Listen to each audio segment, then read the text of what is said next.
人生难得几回，醉不欢更何待？来来来，喝完这杯再说吧。今宵离别后，何日君再来？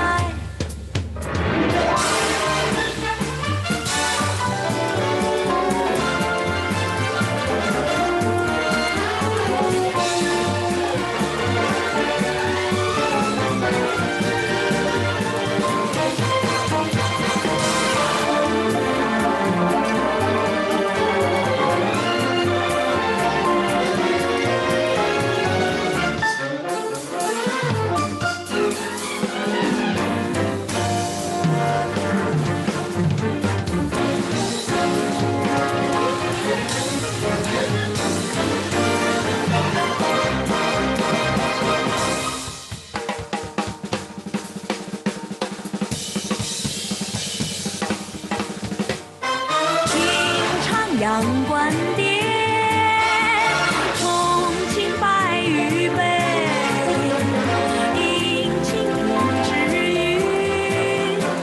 牢牢扶襟怀。今宵离别后，何日君再来？喝完了这杯，轻轻点小菜，人生难得几回。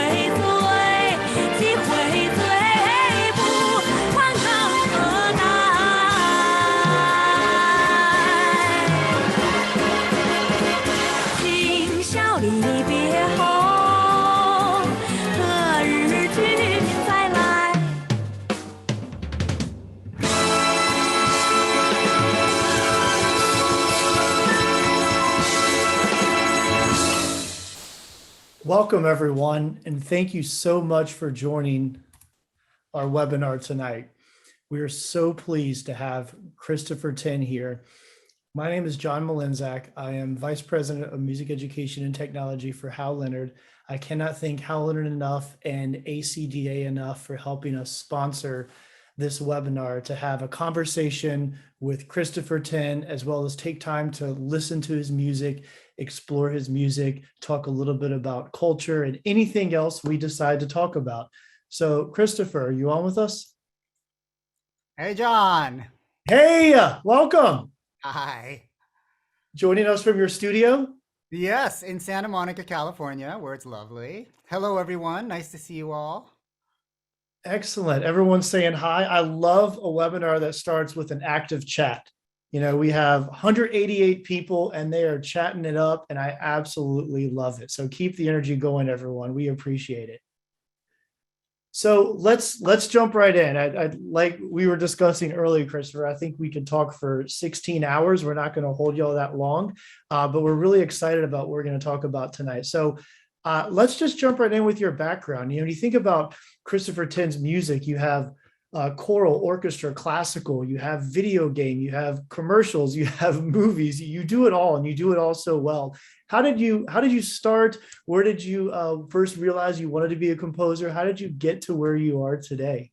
Well, I think like everyone else, I started, as a performer of music from a very young age. But at a certain point, I realized that my gifts were more in the composing of music than the actual performance of it. Much as I still love performing, there's something about the way my brain works that, thinking about melodies and architecture and structure and counterpoint and all of these sorts of things really appeal to me more than the performance of music.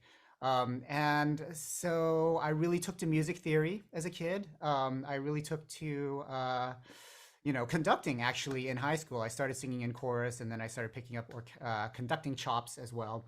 And ultimately I realized that the life of the composer is really what I was interested in and what my own sort of calling was. And I think probably the turning point here was actually in high school. My senior year, I wrote a musical. What happened was that year, because of budgetary issues, the senior musical was canceled. And I was really bummed about that because I was really into theater and musicals and things like that. And so being a teenager with delusions of grandeur and thinking I could do anything, I just said to my friends, hey, I'm going to write a musical and you guys are going to star in it and it's going to be great. And so I just sort of jumped into that project, and I wrote not only a script but 17 songs to go along with it.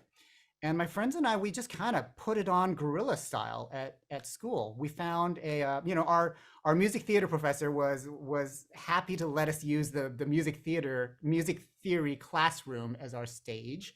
And we just sort of convinced random professors, teachers to sort of like stay after school and just sort of like supervise as we rehearsed and things like that. And even on some weekends, we'd actually break into campus, sneak into this classroom and rehearse and set up the stage. That's something I do not suggest that anybody actually does, but it's what we kind of did and got away with. And it kind of gave me a taste of not only what a composer has to do, but what sort of a producer or a person who conceives of big projects, the hoops that you have to jump through and all that is required in bringing a creative project like that to life. So that really gave me a taste of it. I went to college. In college, I consumed music on multiple fronts voraciously. I played in jazz combos. That's where I got my jazz chops, as you may have heard in that opening big band number from Crazy Rich Asians that was playing just now. I directed an a cappella group that specialized in world music, which turned out to be a very formative experience for me. I played in a Japanese taiko ensemble. I conducted musicals. I conducted Gilbert and Sullivan, and of course there's all the music major stuff that we had to do, composition recitals and all of that. So I just was really, really into music.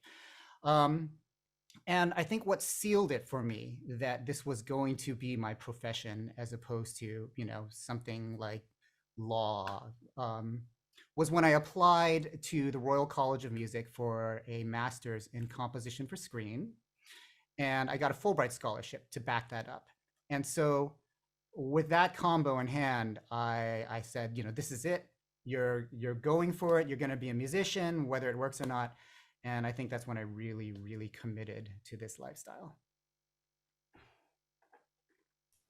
Really, it's interesting to hear you tell that story because your musical background and your experience, your formative experiences as a performer are just as diverse as the styles of music you write today. It kind of sets you up for this career really well. Okay, so as a composer, let's talk about your first big break. What was it? And maybe you can throw in what were some of the ones that weren't a big break before that, if there were any, but I'm really interested in what was the first big break into composition. I mean, I think, I had a lot of misfires early on in my career, but I was actually mentored by a lot of prominent film composers here in LA. So I did have a good sort of entry into the world. I mean, one of my first jobs was as an intern for Hans Zimmer. And he had actually offered me a job to stay on as one of his technical assistants. But by then I was actually getting opportunities as a ghostwriter for other composers around town. And for someone like me, I just want to be doing music. I don't want to be fixing someone else's computers, right? I want to be creating something or writing something and just kind of like being creative, right? And so I sort of struck out on my own, and my big break came when I went to my 5-year college reunion in 2003, and I ran into my old college roommate. And we reconnected, and I asked him what he was doing these days, and he said, well, I'm now a video game designer, and I work on this game franchise called Civilization. And I was actually a big Civilization fan. I mean, I still am. I played Civilization all my life. And so my eyes lit up when he said this. And so we sort of went our separate ways after reunion. But a few months later, I got an email from him saying, hey, Chris, we're designing Civilization 4 right now. And I took the CD that you recorded with your world music a cappella group, a group called Talisman A Cappella. And I stuck it on the opening menu screen of the build, the rough version of the game that they were still in the process of programming. And he said, everyone really liked that world music sound. So can we hire you to compose a new theme for Civilization 4? And I said, yes, I would love that. And so it's my first job in the video game world. And they hired me to write this song that plays under the opening menu screen. And that game, or that song, was Baba Yetu, which became, I think, still my best known piece, if we're being perfectly honest. And it opened a lot of doors for me, actually. So I don't know. Do you want to maybe play it now for those on the call who haven't actually heard the piece? Let's listen. And on this webinar, we are going to play music and listen to music. So sit back, enjoy. We're going to play a section of Baba Yetu here. So let me cue that up. And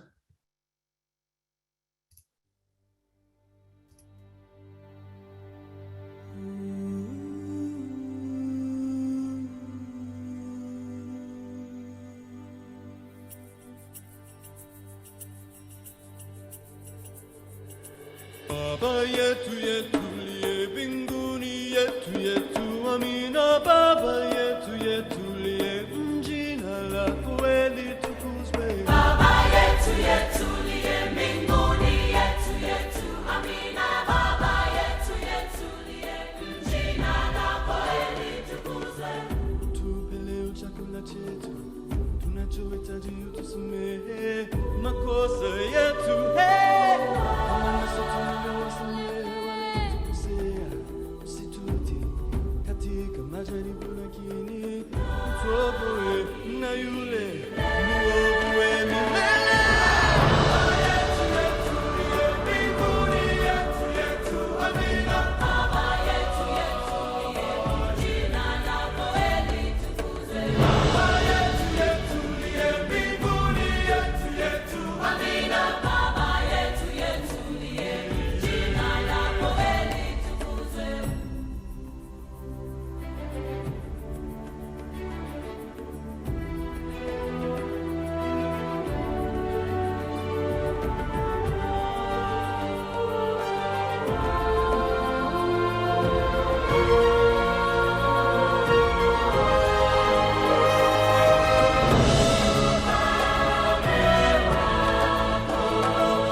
awesome. And I cannot emphasize enough how just truly refreshing it is to sit back and listen to music and see people chat and just rejoice over music. It's just such a wonderful thing. So thank you, Christopher, for that amazing music that brought everyone together.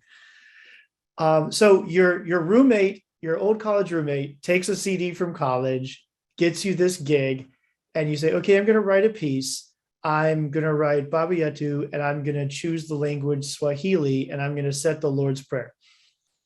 How did we get there? It's not exactly like that. I told the story wrong. Okay, so the story real quick is, so I actually wrote it without any text in mind to start off with. I should clarify, I didn't completely write it. I wrote the main theme without any text in mind. And it actually, I'll tell you, it actually took me a week to write that main theme, all that stuff. And it's not because, I mean, I just really wanted to get it right. I'm a bit of a perfectionist. It's a curse, but sometimes it yields good results. And in this case, I really wanted to make a good impression on the game company and the game industry at large. So I spent a lot of time writing that piece. And back then, I actually had a lot of spare time. I mean, it's not like my career was really like skyrocketing anywhere back then. So I spent a month composing Baba Yetu, all in all. And after I'd sort of written the main ideas, I needed to find a text. And I already knew which singers I wanted to sing the song. I was going to actually use my old Stanford a cappella group. And they happened to know the pronunciation of the Lord's Prayer in Swahili. And one of the members of the group is a friend of mine, and he's Kenyan.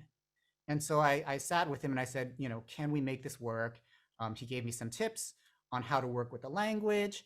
And it just turned out to be a pretty good fit for the rhythms of the song. And so that's how that prayer got sort of grafted onto my music. And everyone at the game company thought it actually worked really well because Civilization is a strategy game where you basically you found a civilization from settler days up until you develop a very full and like an empire basically. And religion was for the first time a playable element in this game, and so having a religious text on the game actually made sense with the narrative of the game. And that's kind of how it came to be, and it just worked out. No, so it was a very organic process, it sounds like. So was that the first time you had composed a piece of music or worked with a language that you don't speak? I would say probably, yeah. I mean, I hadn't really thought about that before, and that's an excellent question, John. Why, thank you. Yeah, well done. I think it really actually was the first time I wrote a new piece in a language that I don't speak. Being the music director of an a cappella group that performed songs in different languages, though, I had already actually arranged music with various African languages and other languages. But this is the first time I was writing something from scratch, which is a very different process. And to be honest, I mean, it was new and I hadn't quite worked out how to do it yet, but I was just kind of winging everything back then, right? I think I was probably 26 or something like that when I did this. Yeah, we were all winging it at that age. Anyway, I was young. And we were just kind of making the rules up as we went along. But since then, I've learned a few more things about how to work with languages that I would say so. I would say that's an understatement. So why don't we just go there? I mean, let's jump into multiculturalism. So, then your next album, you want to talk about, your next album, coming up on Calling All Dawns. In this album, you explored many different languages. So talk to us about that project and how it sounds like Baba Yetu set off this path to multiculturalism. It did. I mean, not in the sense that I was never interested in music from different cultures before. I mean, I was always very interested in music from different cultures. It was, it was the 90s, early 2000s. World music was very, very much a thing back then. Peter Gabriel had his WOMAD festival. As a big fan of world music, I even tried organizing my own little world music festival on the Stanford campus, and nobody came. It was lovely. I had 5 different groups performing, but it wasn't quite the draw that I thought it had been. But this sort of gave me the agency to make this sort of a stamp of my style in a way. And Baba Yetu really took off. Especially in the video game world, where suddenly I was being flooded with fan mail, people saying, "Hey, I love this song that you wrote," and some of these emails were like, "Are you writing any more music like this?" And one of them said, "If you happen to release an album with more music like Baba Yetu, I'll buy that." And so I thought, well, great, I've got a person to buy my album, so I better make my album now. And that began this process of thinking about what that album would be. What's this big project that I'm gonna concoct, right? And I knew from the get-go that Baba Yetu was gonna be the opening track, because I always wanted to make a new recording of it, with a big orchestra and everything. But then, what is the rest of the album? And at that point, I decided that I certainly didn't want to be pigeonholed as that guy who writes African choral music, who's not actually from Africa. So I would rather take this approach, which is more true to myself, and find a way to weave in different cultures, different languages, different musical traditions into something that's sort of a cohesive cultural whole. And then I came up with the idea of doing this album, Calling All Dawns. It was my very first album. And there are 12 tracks on the album, and they're all sung in different languages, ranging from Portuguese to Mandarin to Japanese, French, Latin, Polish, Maori. And I decided to create this sort of narrative through line where the album would be in 3 sections. The first section would be about day, the middle section would be about night, and the last section would be about dawn. And this was all sort of a metaphor for life, death, and rebirth. And so I found a lot of texts from all these different cultures that sort of address this issue of life, death, and rebirth. I sort of wove everything together with these recurring melodic motifs, sort of in an operatic sort of style, leitmotivic style, right? And I spent a lot of time making this album because back then nobody was expecting a Christopher Tin album, so I could just take all the time in the world to make it. And so I spent 4 years making this album. And it came out in 2009, 4 years after Baba Yetu first came out. And the response was very good. And it actually won a couple of Grammy Awards that year, or later that year in that Grammy cycle. And it really started me on this path of writing music for music's sake, not being a film composer or a video game composer or whatever, but having a whole identity as a recording artist and concert composer. And over the years, that role in my career has expanded and expanded. And I would say now it's my principal creative, thing that I do. I'm a composer, recording artist now, and a media composer secondly. And I love it. I really, really do love it. The undertaking to create an album with 12 languages and weave it together is just an incredible feat. And of course, a very successful album. We've taken one piece from this album, Kiahora Te Marina and Maori, and I want to maybe talk about, as an example, the process of understanding that language and what that's like for you. As just, I'm sure you had to study many of these, but you want to talk about that particular work. We can play it first, we can talk about it and then play it, however you want to do it.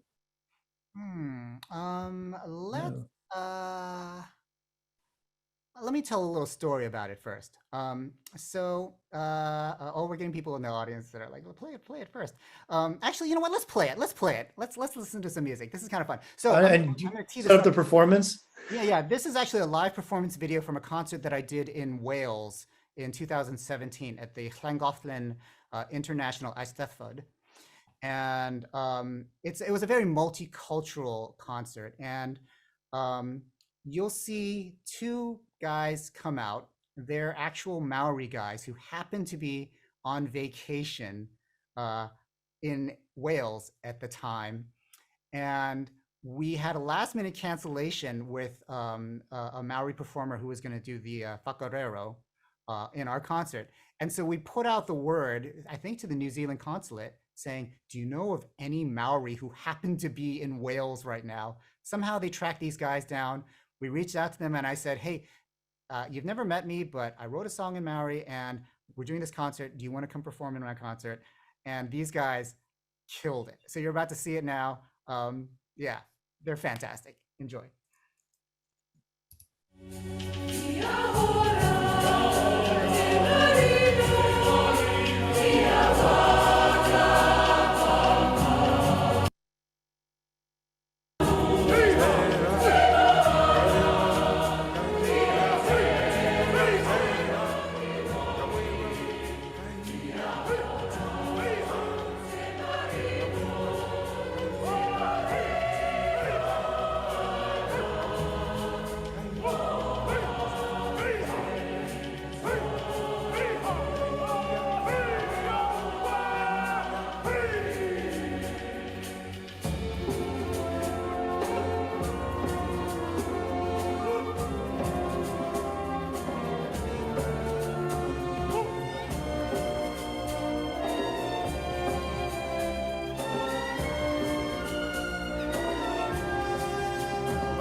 Wow.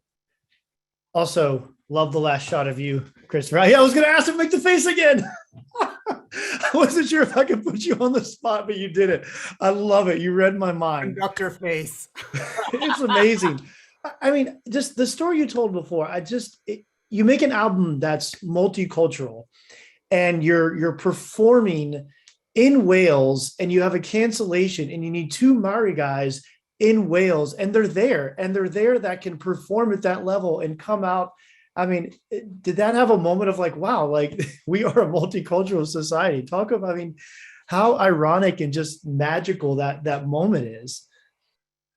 More than anything, it was just awesome and fun and just like, a thrill, right? Sometimes you're just kind of winging things. I mean, those guys were great, and I'm still in touch with them. I'm also still very much in touch with the original Maori guys who recorded on the studio version of Calling All Dawns. And I might tell you a little story about how all of this came to be, since we're, discussing issues like cultural authenticity and multiculturalism. I was very interested in doing a song in Maori when I was composing Calling All Dawns. And I'd done a little research online. I found a Maori text that I wanted to use. But I felt that it was very important to actually talk to some Maori people to, learn a little bit about the culture and the musical traditions. And so I was actually in London at the time doing some recording. And there's a pretty decently sized expatriate community in London of Maori. And once a month, they hold a little community gathering, I think in the New Zealand embassy. And, it's open to all who want to learn a little bit about the culture. And so I made a little reservation and I went over. And I spent an evening there and they, greeted us all. They taught us some basics about Maori language and culture. They taught us a haka, which is the sort of the dance that they do with the recitations. And at the end of it, I went up to the person who was running the meet and greet and the event, and I said, "Hey, I'm a composer. I want to do this thing using a Maori proverb, and I'd like to learn a little more about Maori music." And so they introduced me to a guy who was a Maori musician. Jerome Kavanaugh is his name, and he and I have been buddies ever since. But he was awesome. First of all, he pulled out this suitcase of various Maori instruments. He, showed them all to me. He explained to me a lot about the haka and also this oratorical tradition called the whakarero, which is that speech that you hear them giving in the middle of that concert. It was great to work with them, and I actually brought them into the studio. At Abbey Road, I brought Jerome and several of his buddies in there, and they recorded the haka right there at Abbey Road. And the thing that I learned about the Maori is that they are very wary of non-Maori appropriating their traditions. I would say they're sort of on the, there's some cultures that don't really care all that much whether their iconography is used outside of the intended meaning. To give an example, like as a Chinese American, I really don't care if people get Chinese characters tattooed on their arms or anything like that. It just does not faze me at all, right? The Maori are different, and you have to respect that. They are unhappy when outsiders just buy Maori jewelry without knowing what that symbol means, or get a Maori tattoo or something like that, simply because it looks exotic or whatever. And so you have to honor that, right? And that's why I went to great lengths actually to go to this community gathering and to meet people and then to start collaborating with this guy, because I really wanted to make sure what I was doing checked out and that I was doing it in the most sort of honorable way. And, to this day, anytime I have questions about Maori language or culture, I just, call up Jerome. And in fact, when you guys published the octavo of Kiyohara Te Marino, I said, Jerome, this is your chance. Please, can I have you write a introduction of sorts about Maori, hakas and whakareros and cultural practices. And oh, look at this. There it is. Jerome Kavanaugh. Yes, he wrote all of this, and it was great. It was fantastic. Yeah. Not that was that too prepared? Was that too obvious? That was pretty obvious. It was great. But I think it's really, I mean, and I see that folks talking in the chat, your commitment to the culture is really important. And that shows in your music. We hear it now in just discussing the process. And it's great. And it's important that we publish that in the octavos, that history and that additional information. That's all part of you. And it just helps, preserve the languages and help educate and inform. Well, let's keep moving along the career of Christopher Tin. So Calling All Dawns, 2009, couple Grammys in your pocket, right? And your next album didn't come out until 2020. So can you talk us through that time between this album, the success of Calling All Dawns, and then moving into To Shiver the Sky in 2020? Well, actually, there was one in the middle.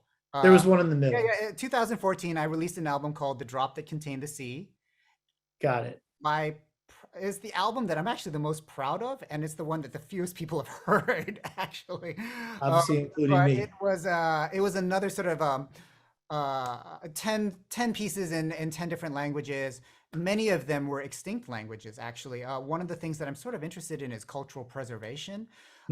And so many of my pieces actually use dead languages, like Sanskrit. Sanskrit appears so often in what I do. I can't explain it. I just happen to have great Indian vocalists that I work with, and Sanskrit is actually a great language to work in, poetically and phonetically. To fast forward to 2020, my third album was called To Shiver the Sky, and I call it an oratorio about the history of flight.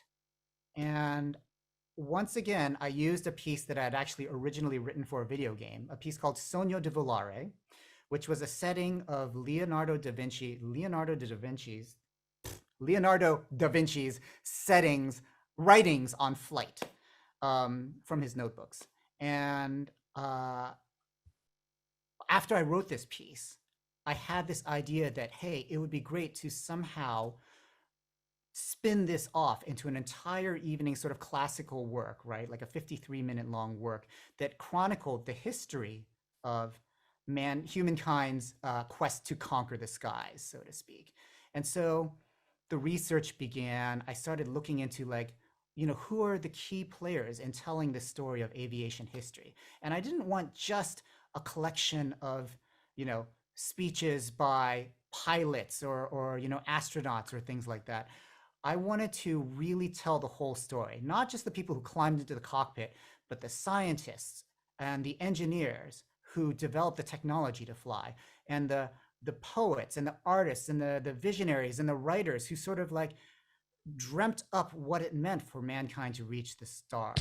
And that's why To Shiver the Sky, that's how it was born. It's not just about, who achieved what, milestone in actual flight, but I set various texts from people like Hildegard von Bingen and Jules Verne and Copernicus. And actually, not to tee it up too obviously, but we have a piece here, which is my setting of Copernicus's writings on the heliocentric universe. And should I tell them about the Easter egg in here? Maybe I should. I mean, it'll be pretty obvious when we play it. It'll be pretty obvious. Okay, so here I am. Christopher Tin is writing a piece about Copernicus and astronomy, right? It's a piece called Astronomy. And I'm working on the score. And I think to myself, oh, wouldn't it be kind of a fun Easter egg if somehow the note heads on the score page were to sort of resemble constellations in the sky. Like if you were to draw lines between all of the notes on this particular page, they would form these constellations. And so I started exploring this idea, and I decided that I was going to put into the score pages all of the constellations that deal with flight in some way. So all the animals that had wings: Pegasus, Draco the dragon, Aquila the eagle. I mean, all of the flight related constellations are in there. And we have a little video, right, to show you. Check it out.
Christopher, they're busting a caps locks all in the chat. It's just like all the way down. It's amazing. So you mentioned how much. I'm really curious. I think a lot of folks here, how much of the piece was written before you wanted to try to get the constellations to form? Was it something that was a structure that allowed you to write the piece under it? Did you have components written where you brought that in later? And then depending on the answer, the secondary is, how did that affect the composition? Honestly, my memory is a little fuzzy. I can't remember exactly where in the process I hit upon it, but at some point I did, and I knew that the logistics of doing it would take time to figure out, but were not insurmountable. It's just a matter of knowing what you want to put into the score and finding a way to orchestrate within the score to make that happen in a way that doesn't actually spoil the musical aspect of it, right? Because even if nobody ever knew this happened, I'd be perfectly happy with them enjoying the music as it is, right? My main goal is always just to make music that people enjoy either listening to or performing. And all the other extra added elements that I put in there, Easter eggs like this, for example, it's just bonus, right? It's just something that somebody can sink their teeth into later on if they're cracking open the score and just sort of like discover all these, drawings in the score or something. Like the execution of it, it just took time, it took time, but it was one of these things where I thought, this is such a crazy idea that I have to do it, right? I can't miss this opportunity to write a piece about astronomy and to be able to actually put astronomy in the notes themselves, right? That's an unmissable opportunity. And I spent at least like a week, maybe, just writing all the parts and rewriting them, and then finding a way to make it so that it just fit together musically. I mean, but it was a week well spent, is what I can say. I think we would all agree. How exact are the constellations? Are you like out there looking at the sky, then at back at your desk with a protractor, like getting the angles perfect? Like how? Because there's some notes that are like the second of a triplet eighth note. It's like how precise are they as far as the angles? Can we check them?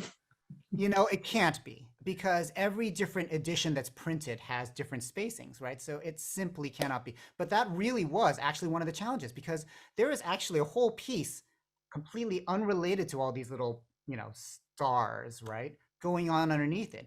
And those vocal and piano lines define the spacing of the stabs, right? So if there is a star, so to speak, in the middle note of a triplet, it's probably because I just needed to edge this star over a little further from this star. And so I had to find a way to do that.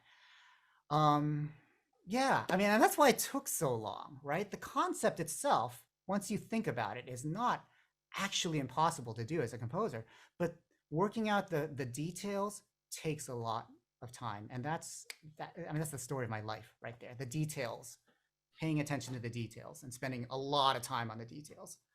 But those details are truly what makes your music so special. So we all appreciate the time you put in the details.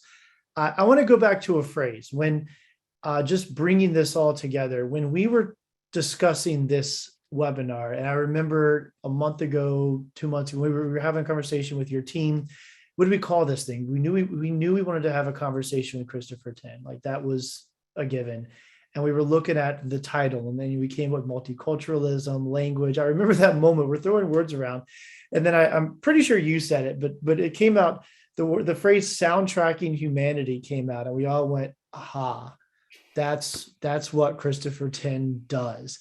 Can you mentioned it in your description of just to shiver the sky, talking about all of the players who put in, throughout time, who have set up flight to get us to the point to have flight to the moon. But can you expand a little more on the concept of soundtracking humanity and what it means to you and your music?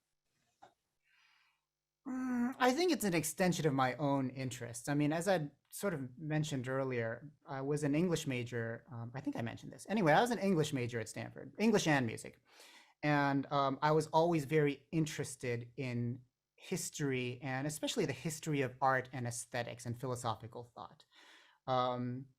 In a way, being asked to write music for a game like Civilization, which deals so much in history, was the perfect fit for me, because I played to my interests. And so a lot of my music does have a literary bent to it, or a historical bent. And that's just because I really find it kind of exciting and interesting. To give an example from To Shiver the Sky, I always knew that I wanted to end that work on a mammoth setting of John F. Kennedy's "We Choose to Go to the Moon" speech, right? Which to me is one of the greatest examples of leadership ever. Committing America to that goal, which, by the way, we had no idea how we were going to do that when he made that our goal, to proclaim that we're going to do this by the end of the decade, and then to actually do it. Holy moly, right? Amazing. And in a way, I'm sort of nostalgic for times like that, when we as a community could do the hard things and achieve great things and set aside petty squabbles and just unite as a country to do something like that, or unite as a people to do something like that. I'm not just talking about Americans, but just the global community, right? And when I wanted to tell the story of To Shiver the Sky, it's way more than just a story about, America putting a man on the moon. It really reflects centuries and an international community contributing ideas and thoughts and philosophies and so forth to achieve this goal. And one of my favorite examples of this is actually Jules Verne. Jules Verne, writing in the mid-19th century, basically invents the genre of science fiction, and wrote books like Journey to the Center of the Earth, and what's the one? I'm blanking on the name of the one going to the moon. Journey to the Moon. Okay, sorry, embarrassing moment for me. Anyway, Jules Verne creates this genre of science fiction and it flourishes, right? And so by the 1950s, 1960s, the American public was already very sort of primed for this idea of space exploration. You know, there were radio shows like War of the Worlds, for example, or science fiction literary journals that had sort of captured the public imagination. And so when John F. Kennedy goes out there and he says, "I want to put a man on the moon," America was already ready for that. We were ready for that because we were all already excited about space exploration. And that was the gift that the Jules Verne legacy gave to us and all science fiction creators up to that point. They energized our collective imagination in a way that we could tackle this humongous, challenge and do it successfully. I mean, without science fiction writers, I don't think JFK would have had the cultural capital to say to the United States, we're going to commit all of our resources to doing this. And so those stories like that get me really excited. I don't know, maybe you can tell by me rambling and getting all animated, but I love stuff like that. I love how the history of ideas sort of feeds into itself and inspires other people. I have to say, just having this conversation with you, and for the music educators watching, we hear this movement about STEM to STEAM and arts and engineering and just how arts plays a place in culture. And in hearing you talk about all of the elements from science fiction to John F. Kennedy and going back to every piece of every person in the world who's ever been able to expand upon flight. And just we've had this conversation before about the space race and all the pieces. Like, you just bring this all together, and hearing you speak about it just excites me. As this is how we should think about music as a piece of culture, and we can bring all these elements. I mean, there's an opportunity to not only perform your music, but study it along with all the other historical and cultural references. And that is phenomenal. I know that the educators watching are like having all sorts of ideas now and cross-curricular and insert buzzword here. And it's going to be, it's really powerful. I want to ask, and I'm just going to go here. So you write this album, and it releases in 2020. The album's ready, the concept ready. Everything you talked about, humanity, and of course, the world from March 2020 on was not the world you expected it to be when you were conceiving this album. Can we talk a little bit about how that affected the release, or did it affect the meaning of the album at that point? Okay, so it didn't affect the meaning of the album, but it certainly affected the way I thought about the album in my own sort of career. So the album comes out in July of 2020, I think, so several months into the pandemic. And the world premiere concert was canceled. It was impossible to get press for anything. The release just did not go according to plan, and it was a real bummer. And on a personal sort of level, what really killed me was I had just spent years basically writing a piece and recording a piece that was all about humans and humanity being great, achieving the hard things, just being, coming together and uniting behind a common goal, and, just this utopian vision of what we can be as a people. And then the pandemic hits. And then we're in for a couple of years of misery, frankly. And suddenly I felt really, really out of touch with the times, and that the message of To Shiver the Sky was just suddenly falling on deaf ears. And I felt like I was just shouting into the void in a way. And it got me really, really bummed out and a little bit depressed. And not only that, but partially in a response maybe to the pandemic or the challenging times that we've been in the last few years, music, especially classical music in the last few years, has sort of taken this approach of, we're going to calm you down with, sedate, peaceful piano music that's, very soft and it's going to calm your nerves for your morning commute. And my music is anything but that, right? A lot of it's very joyous. A lot of it grabs your attention. I just don't like to write music that is meant to be ignored, as just so not me. And suddenly I felt really, really out of touch with the times. again. And that really made me question who I was as an artist. And it made me question what I wanted to say to the world. Like, am I just out of touch with the times? Um, and it became this spiral of like, what am I doing? You know what? Have I got this completely wrong? You know, do people not care about music like the music that I'm writing nowadays? It really became this sort of like death spiral of negativity. And then on top of that, I had already planned what my next album was, which was going to be. And that album, which actually just came out a few days ago, is called The Lost Birds, and it was an album about extinction. So here I am. I'm already depressed because To Shiver the Sky fell on, the release didn't go according to plan. I felt like everyone else was writing music that was meant to sort of like sedate you. And here I was, writing big, glorious stuff. And on top of that, suddenly I have to think about writing music to sort of memorialize extinct bird species and perhaps talk about human extinction as well. It was just a really hard place to be in sort of psychologically as a composer. And I suffered a lot last year because of it. It took a lot to get out of that spiral.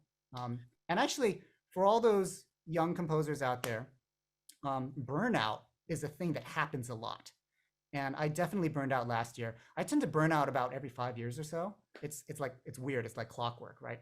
But I really went through it hard last year, and it's just something that happens. No matter where you are in your career, you're just gonna run into a lot of bumps, and you just have to find ways to get out of that. And for me, the way of getting out of that is music itself. Diving back into music, rediscovering what I love about music. What I like to do. I just like to compose. That's my thing, and I'm always just ready to get into the next piece and write the next piece. And I'm almost resentful when there's something that, keeps me from writing that next piece. Like, I just want to get back in and just do the next thing. And so that's my technique for dealing with burnout. I will say on behalf of a lot of people, thank you for sharing all that. I mean, it's deeply personal. And I think we all went through that just in the past couple of years. We all had those moments. I certainly did myself. And I think a lot of composers and musicians go through those moments. And I think we're afraid to talk about them sometimes. And hearing the just phenomenally successful Christopher Tin just talk about it from your personal experience, I think helps us all talk about it more openly. So I just can't thank you enough for sharing with us. Really, truly, it means a lot. So you talked about Lost Birds.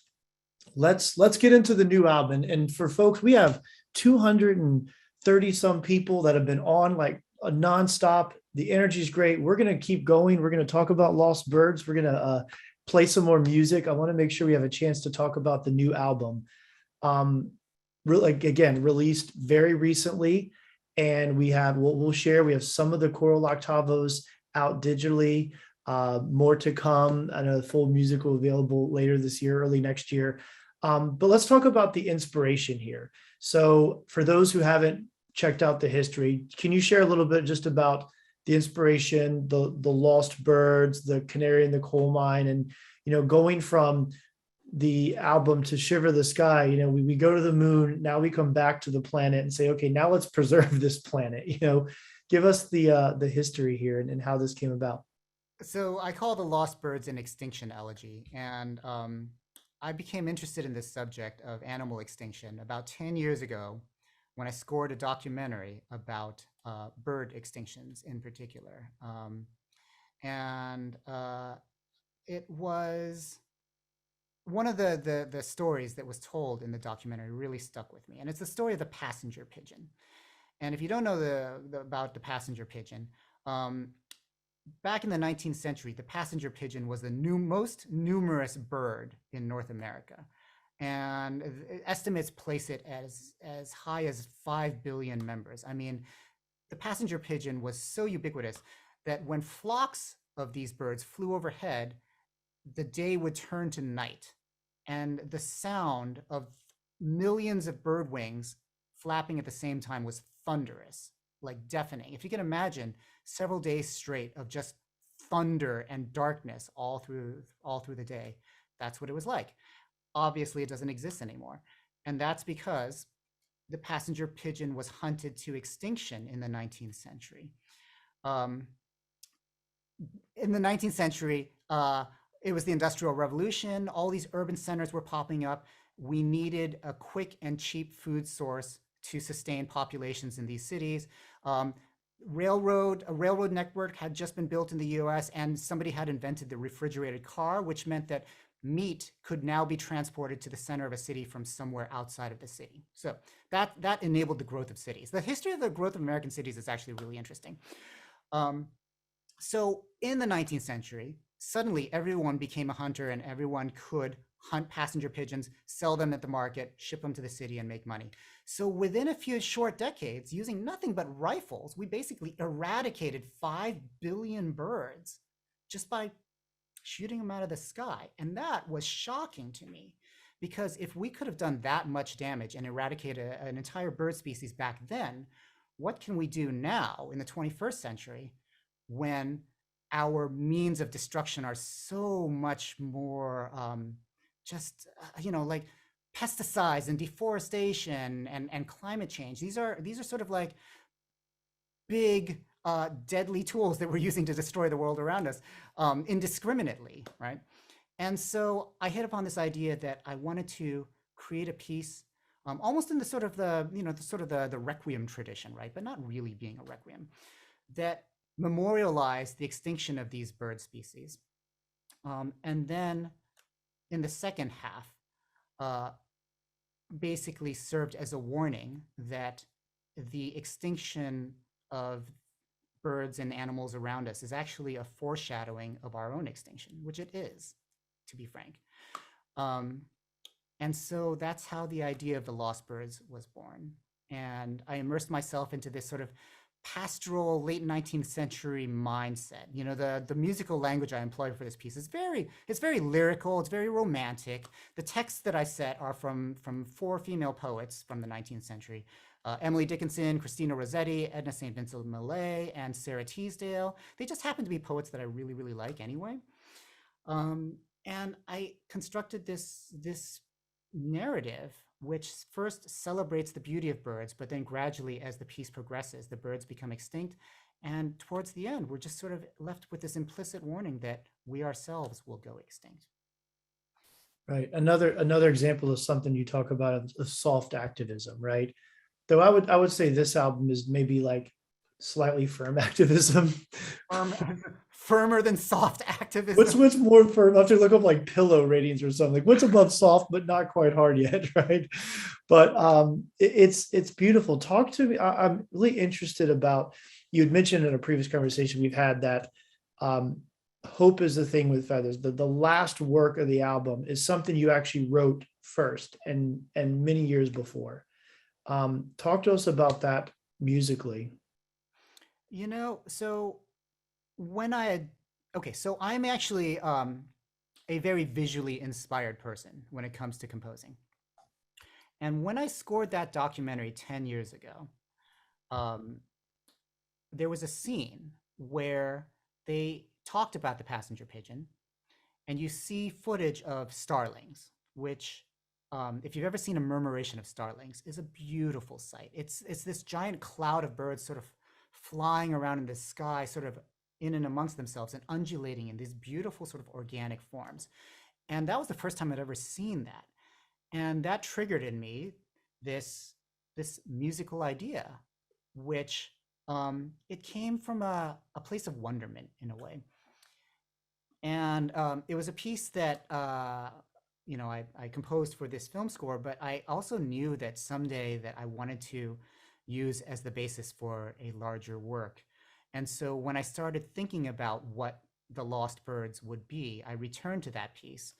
And I realized I wanted to do a choral setting of Emily Dickinson's poem, Hope is the Thing with Feathers, set to the melody of that piece, and have much of the piece actually just be sung on the word hope.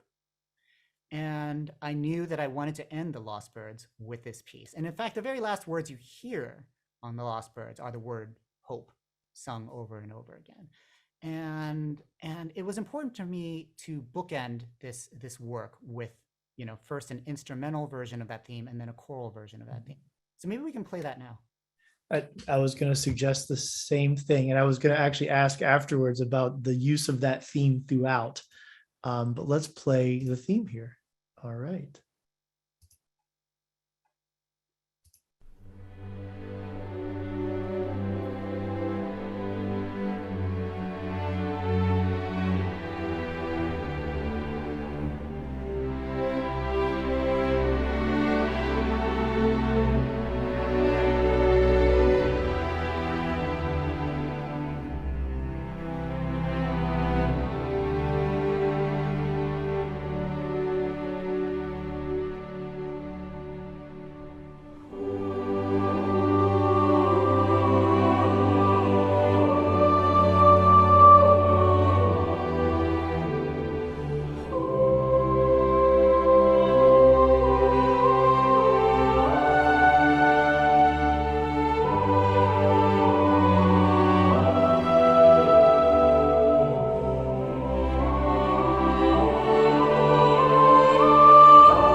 Sorry, I'm pausing because I almost feel like that's so beautiful. Like there just has to be a really nice moment to just reflect on that before my voice comes in.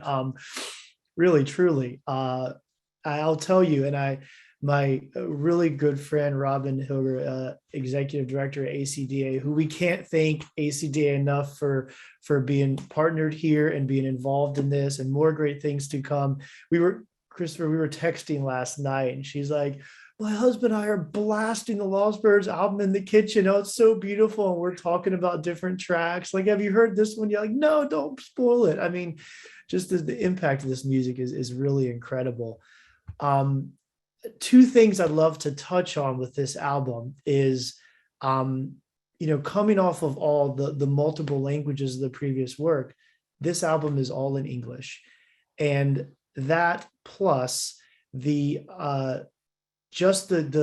way you wove together in a full album, how you do that harmonically, thematically, how each work actually transitions into the next work, and how easy or difficult that might be as a composer to take that on. It's incredibly hard.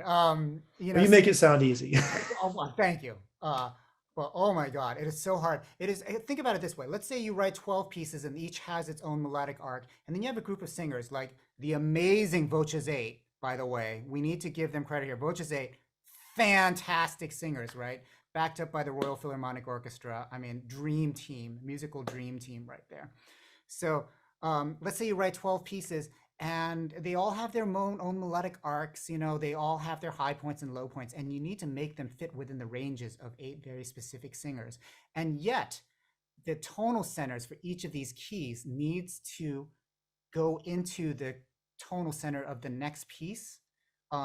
It's incredibly hard to work all that out with all the modulations. I have a pretty big bag of modulation tricks that I can employ. And I needed to start this piece in A and wind up in G, and then start this piece in G and then end in A, and then have the next piece start in F sharp minor, things like that. A lot of that architecture was really, really hard to pull off. And I often say to myself, my life would be so much easier if I didn't do things like this, that if there weren't sort of a cohesive whole that I sort of imprinted on these pieces, where there are recurring motifs, there's sort of a fluidity of transitions between pieces. I spend more time working out those details than any other aspect of the composition process. So, but I feel like it's worth it. Like, I enjoy doing it. I like albums like this. I mean, we had talked offline about, what some of my influences are. And I think I told you that when I was growing up as a teenager, I was obsessed with classic rock albums from the 70s, like, Pink Floyd's The Wall and Dark Side of the Moon, and The Who's Tommy, and Sgt. Pepper's and Abbey Road. Abbey Road, by the way, is one of my favorite albums. And you can really see, like, the way that the second half of Abbey Road, like all of these songs flow into each other, was a big inspiration for me for a lot of my works. That was sort of, they say that the music that you're exposed to when you're 13 and 14 sort of imprints itself.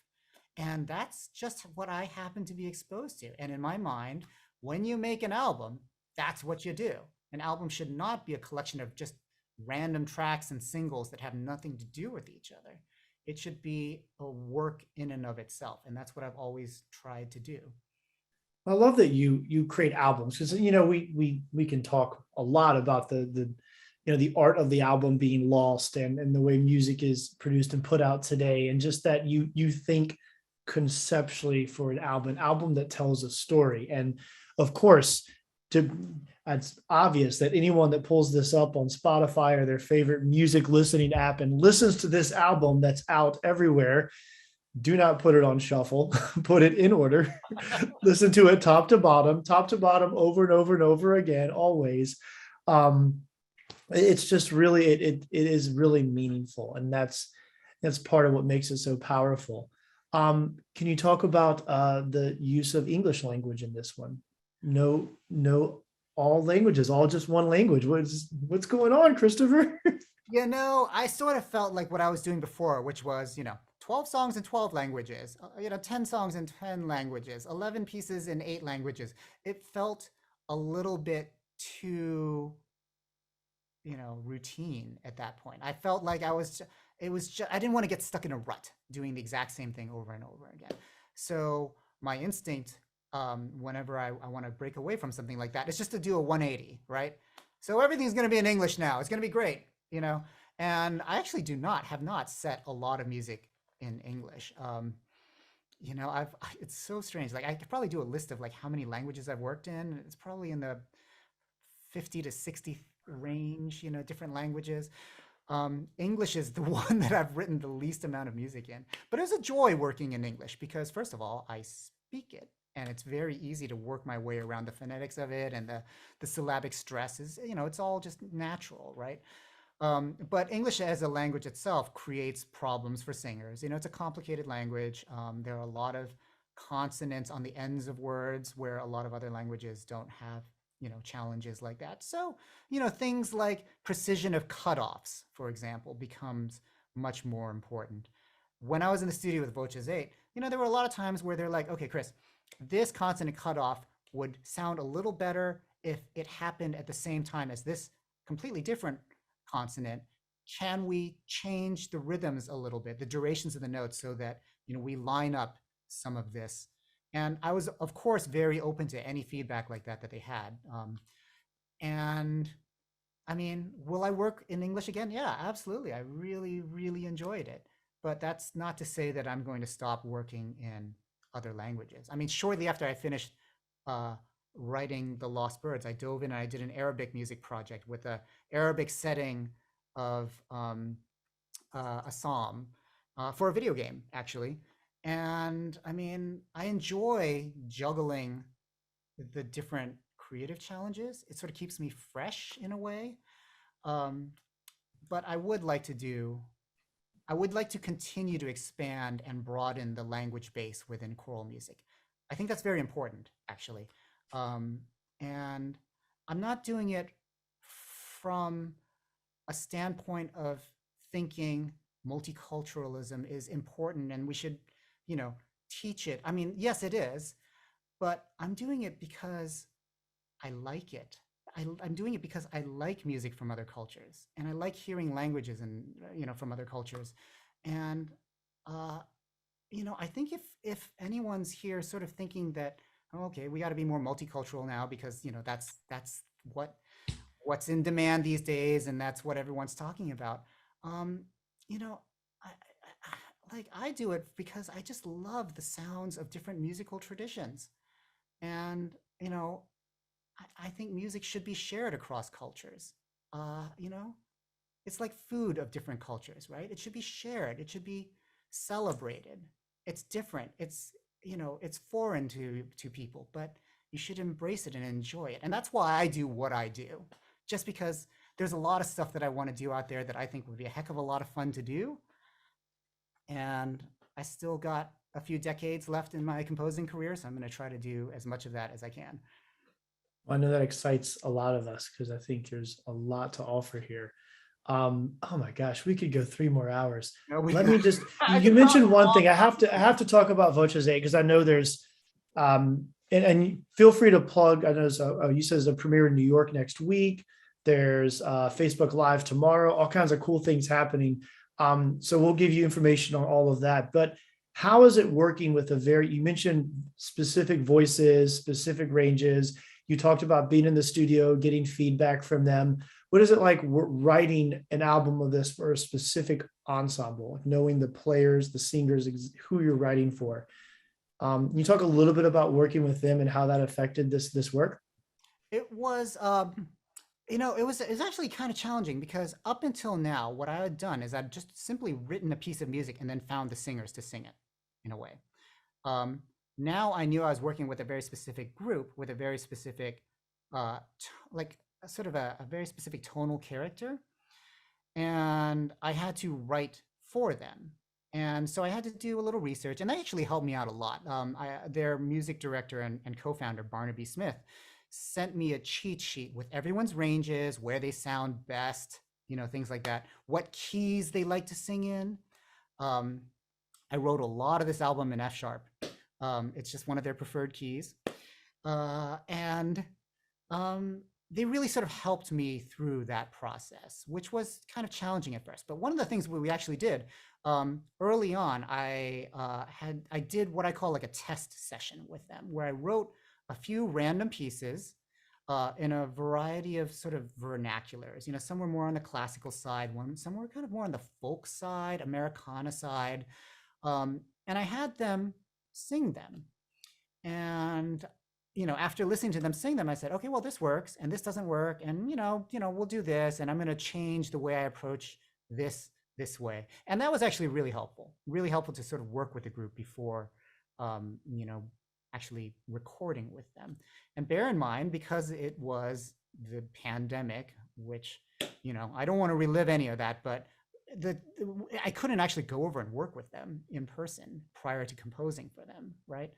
So we just had to sort of do things in the abstract a little. But when you're in the studio with them, and actually any of my Kickstarter backers who are on this webinar with me will know, they are so detail oriented. It is insane how good they are. I mean, the group will sing, and then the singers themselves will say, I was a little bit too sharp on that one. And maybe we can do this and phrase this, shape this vowel like this so that we match this better. The precision is insane. They're insanely precise. I cannot stress enough how impressed I was with their level of detail.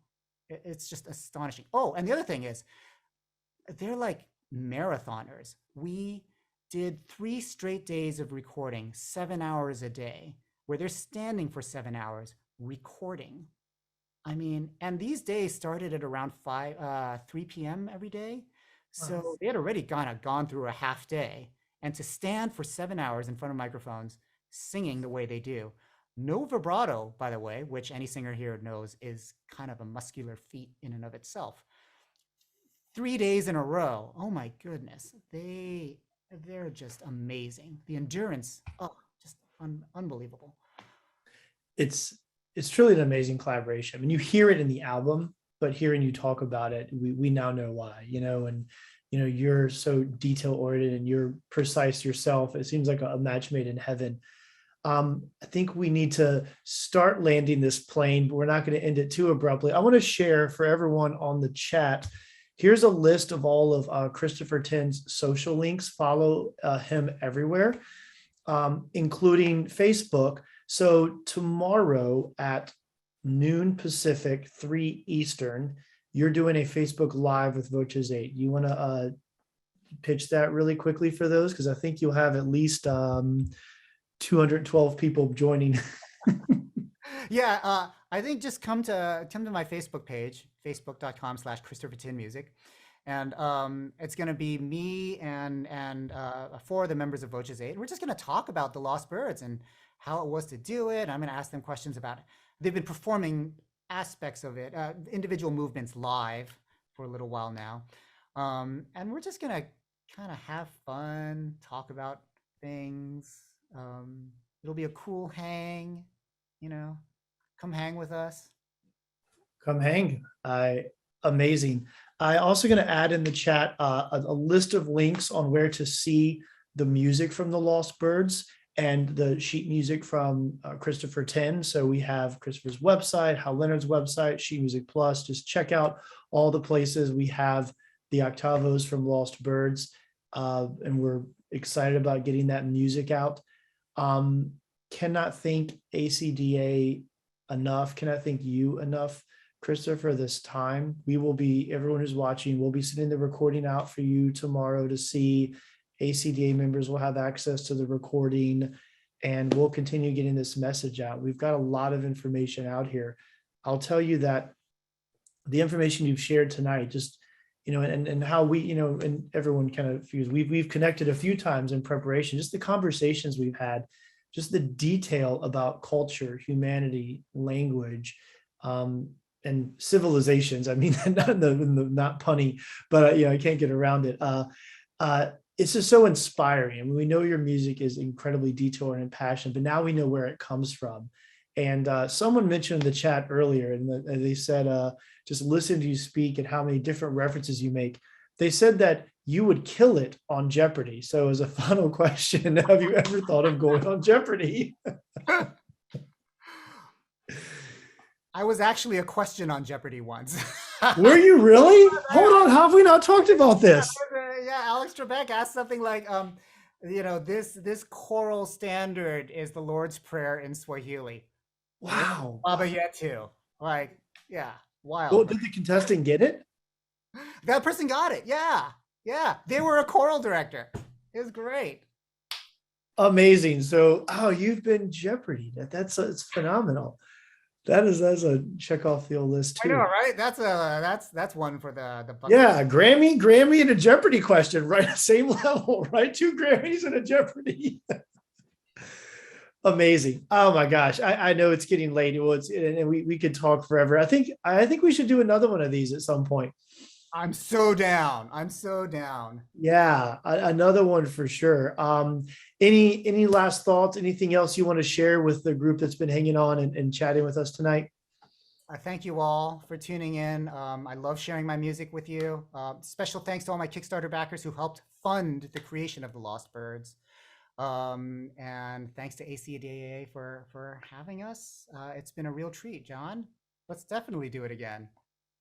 Absolutely. Well, thank you everyone so much. We appreciate how many people hung on tonight. Christopher, we cannot thank you enough for your insights, your openness, what you shared personally, and for your music and what it does for humanity. Really, truly, thank you from all of us. Thank you, John. Thank you, everyone.